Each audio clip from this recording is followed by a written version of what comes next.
Pete, let's do a quick run through. Go ahead. Absolutely dry run right now. Clap and go. And today, we're going to be talking about bottled and bond whiskey.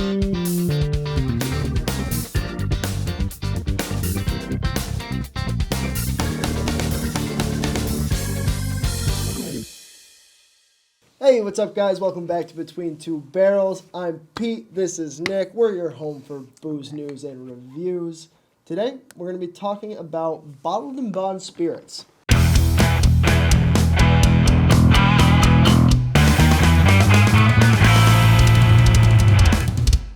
Bottled and bond spirits. One of the biggest misconceptions in the store is what is bottled and bond, and when they say bottled and bond, does that mean your whiskey is actually bottled in something different? And the answer to that question is no.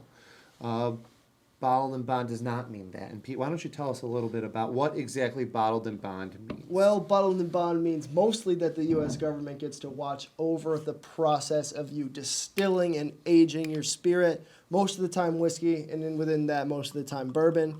This is a rye. Okay, this is a bourbon.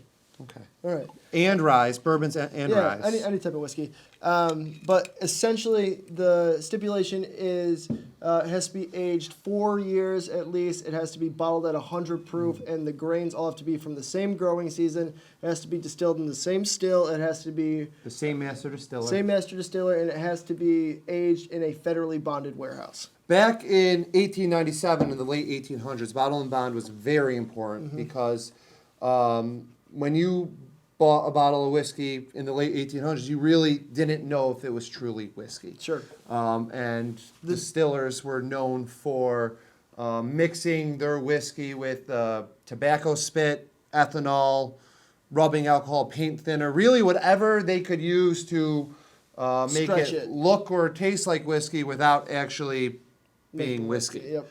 And people, like you said, people went blind, people died. It was actually really a horrible thing. So the Bottled and Bond Act helped by letting people know exactly what was in their whiskey.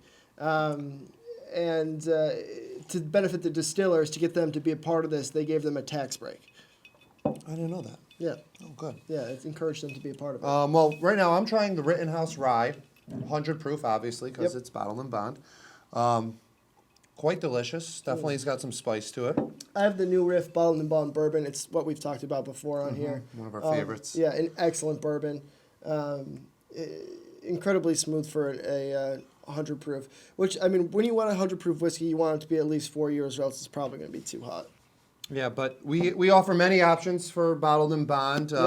Heaven Hill Distillery, which owns Evan Williams, Rittenhouse, Elijah Craig, they own the majority of the bottled and bond whiskeys in the market, but there are many others, as you can see behind us.